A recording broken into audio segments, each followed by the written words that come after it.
우선 장관님, 이 해병대 순직사고 조사 관련 논란에 대한 진실이라는 문건이 10월 5일 날 국방부 대변인이 국방부에서 작성한 문건이 맞다라고 시인을 했습니다. 보고 받으셨죠? 네. 혹시 장관님, 이게 장관님이 지명을 받으시거나 하고 나서 지시하셨거나 이종섭 장관이 지시를 했거나 혹은 국가안보실에서 지시를 했거나 한 것 같은데 누가 지시한 겁니까?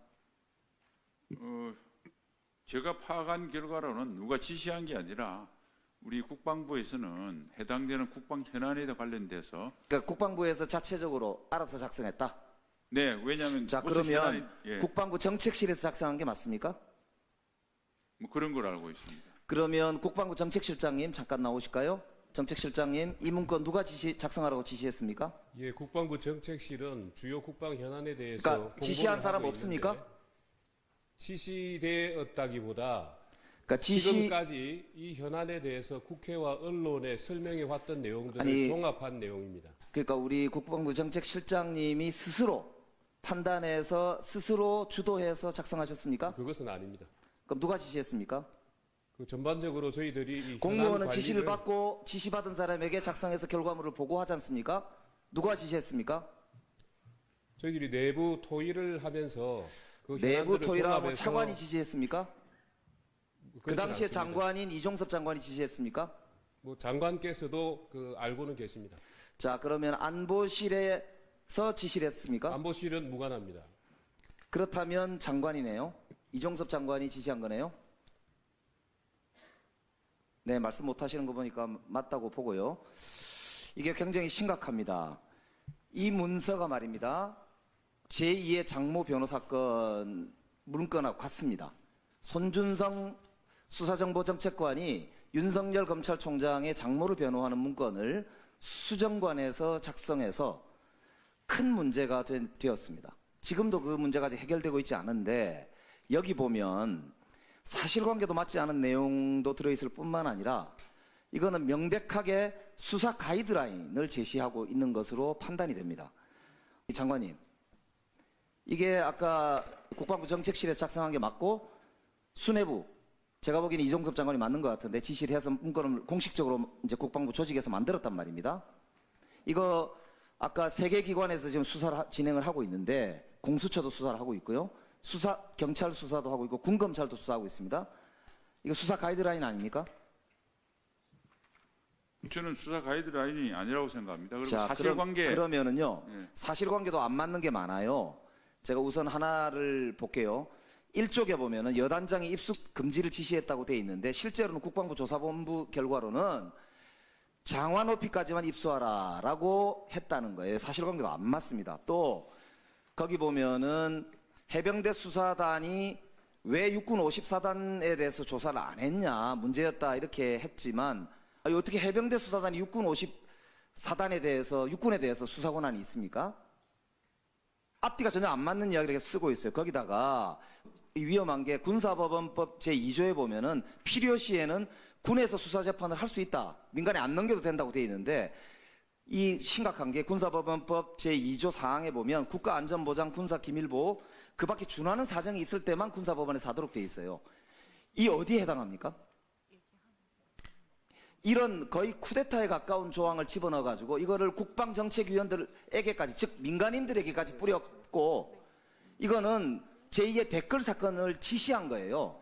댓글 조작 사건처럼 민간인들에게 방송에 나가가지고 국방부의 입장을 적극적으로 변호하라. 정부의 입장을 변호하라. 이게 소위 이야기하는 이 고발사주 내지는 장모 변호 문건하고 뭐가 다릅니까? 이 국기문란 사건이에요. 이거 감찰해야 되고 국정조사해야 됩니다. 장관님 어떻게 생각하십니까? 저는 사회적인 논란이 됐던 사항에 대해서 사실관계와 관련 법을 자문위원들께 참고로 안내해 준 것을 국기문란이라는 입장에 대해서는 동의하지 않습니다. 네, 정책실장님, 김명배 의원님 질의하실 때 답변을 충분히 하신 겁니까? 아니면 현재 더 하실 말씀이 있으신 겁니까? 예, 말씀드리겠습니다. 네. 이 해군 최상병 사고가 있은 이후에 여러 차례 국회나 언론에 그 주요 현안들에 대해서 국방부가 설명을 해 왔었고, 그러한 설명과 답변, 입장 내용들을 종합해서 정리한 내용이고, 이러한 내용들에 대해서 그 많은 질문들이 있었습니다. 언론에 나온 내용들이 맞는 이야기냐 아니냐, 국방부의 입장은 무엇이냐, 이런 문의가 있어서 그간에 그 공식적으로 발표해 왔던 내용들을 종합한 내용이었다, 그렇게 말씀드리겠습니다. 장관님, 네. 허위 공문서 작성죄라고 알고 계십니까? 다시 허위 공문서 작성죄라고 알고 계십니까? 공문서 작성자 작성죄. 작성죄. 예. 네, 시간이 별로 예. 없어서요. 예. 알고 계시겠죠? 이 허위 정확하게- 공문서 작성죄라고 하는 것은 네. 내부적으로 쓰이든 외부적으로 공표가 되든 공문서에 허위의 사실을 기재할 경우에 성립되는 범죄입니다. 따라서 지금 우리 의원들이 지적하고 있는 이 논란이 되고 있는 문서에 허위의 내용을 기재했다면 이것 역시 허위 공문서 작성죄가 성립하게 됩니다. 이건 대법원 판례예요. 아시겠죠? 그래서 네. 아무 문제 없는 서류다. 과연 그럴까 싶은 게요. 아까 김명배 의원님이 지적했던 것처럼 공식적으로 배포한 보도자료와도 다른 내용을 담고 있어요. 그죠? 그리고 이제부터 또 제가 얘기할 부분하고도 또 상당히 다른 내용들을 많이 담고 있습니다.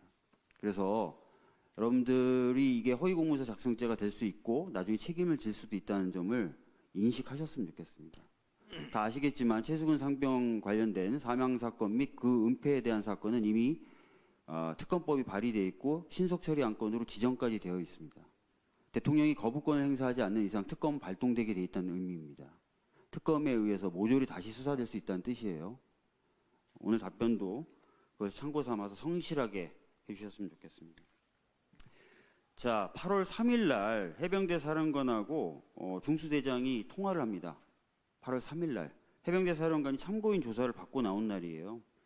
이날 통화를 다른 사람이 들을 거라고 생각할 필요도 없고 그렇기 때문에 매우 진실한 내용을 담고 있다고 봐야 됩니다. 아까 장관님도 그렇고 제가 문제 삼고 있는 이 서류에도 박정훈 대령이 혼자 외압이 있다고 자꾸 생각한다라고 주장을 하고 계세요. 이 문서에도 그런 표현이 적시되어 있습니다. 그러나 이 녹취록 잠깐 보시죠. 녹취록에 보면 뭐라고 되어 있냐면 이 중수대장은 자기가 무슨 처벌받을 거라고 생각하지도 않는 사람인데 이 사람 뭐라 그러냐면 통화한 내용을 옆에서 다 들었는데 외압이고 위법한 지시를 하고 있다라고 다들 이렇게 느끼면서 자, 박정훈 대령 혼자 느꼈다는 겁니까? 다 느꼈다는 거예요. 다. 자, 그리고 말이 자꾸 바뀌는 사람이 박정훈 대령이라 그러는데 아닙니다. 제가 봤을 때 오히려 해병대 사령관의 말이 바뀌고 있습니다.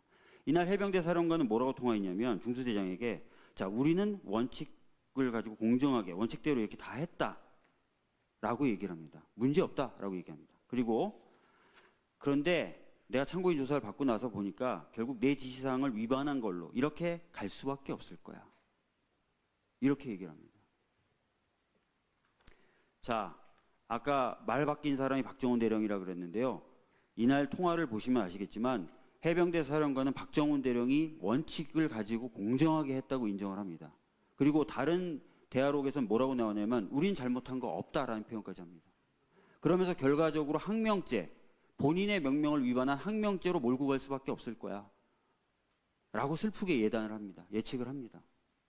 이제 와서는 다른 얘기를 하죠. 말 바뀐 건 저는 해병대 사령관이라고 생각합니다. 더 심각한 거는 이 문서에는 접수가 안 됐기 때문에 경북경찰청에 있는 문서를 갖고 온 건 아무 문제 없다라고 얘기하는데 이 부분에 대해서 중앙수사대장이 뭐라고 하는지 보십시오. 연락이 와서 이 사건 기록을 정식 접수 안 한 걸로 해달라고 하면서 접수 안 한 걸로 해달라고 하면서 서류를 찾아갔다. 이렇게 지금 얘기하고 있습니다.